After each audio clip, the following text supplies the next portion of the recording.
अब हम पढ़ेंगे 10th क्लास 10.1 का क्वेश्चन नंबर 4। क्वेश्चन नंबर 4 है एक वृत्त खींचिए। ठीक है, तो सबसे पहले हमने क्या बनाया, एक वृत्त बनाया।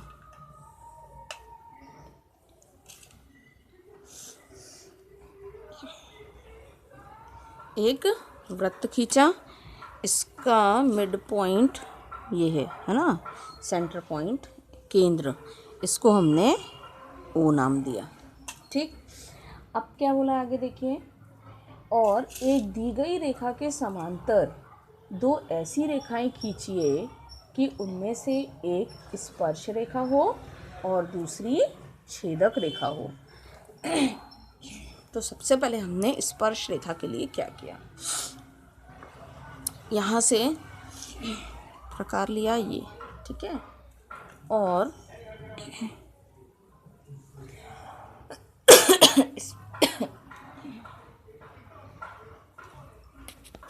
इतना आप लोग बनाइए, फिर मैं आगे समझाती जाती हूँ साथ साथ में। अब हमने इससे कुछ दूरी पर एक रेखा खींची है ना, ये एक रेखा खींची हमने इससे कुछ दूरी पर। ठीक है, दिख रहा है ना सभी को। ये एक रेखा खींची, कोई भी रेखा है ना। अब रेखा के कोई पॉइंट्स तो है नहीं, तो हमने इसको क्या लिख दिया, ए बी रेखा। अब प्रकार से इस पर आप ऐसे दो पॉइंट ये ऊपर रखा, ठीक है, ऊपर रखने के बाद हमने इस पे से दो कट लगा लिए, एक कट यहाँ आ गया और एक कट ये आ गया। ठीक है, फिर ये जो दो पॉइंट आए हैं, इन पॉइंट से हमने आधे से अधिक त्रिज्या लेकर, देखो दिख रहा है ना सभी को, ये आधे से अधिक, यानी लाइन लगभग, देखिए आपको समझा रही हूँ मैं ना, लाइन लगभग अपनी आधी होती है, ये आधी, तो इससे ज़्यादा प्रकार को खोल लो। ठीक है, इस पॉइंट तक ये आधे से अधिक त्रिज्या लेकर हमने एक चाप ये लगाया और इस पॉइंट से एक चाप ये लगाया। ठीक है, फिर हमने इसको ओ को मिलाते हुए एक सीधी रेखा खींच दी। तो यहाँ पर एक पॉइंट मिला, इसको हमने नाम दे दिया पी।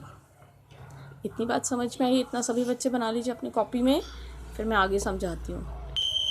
अब इसके समांतर हमने यहाँ से एक इसके समांतर है ना, यहाँ से एक स्पर्श रेखा दे दी। ठीक है, और इसी के समांतर एक छेदक रेखा दे दी। ये छेदक यानी दो बिंदुओं को छेदते हुए रेखा जा रही है ना, ये कहलाती है हमारी छेदक रेखा। ये कौन कौन से पॉइंट पे छेद रही है, देखो जी और एच पॉइंट पे है ना। ये हमारे पास रेखा बनी ई एफ, और इसको कुछ भी नाम दे सकते हो आप, अपनी मर्जी से भी नाम दे सकते हो ना। ये अपने पास बनी जैसे सी डी, और इस पॉइंट पे क्या आ गया, आर। आया है समझ में सभी को। अब इसकी रचनाएं आप खुद लिखेंगे, यदि नहीं आती है तो आप बताएंगे, तो फिर मैं आपको लिखवा दूंगी। ठीक है, सभी को ये समझ में आया ना डायग्राम।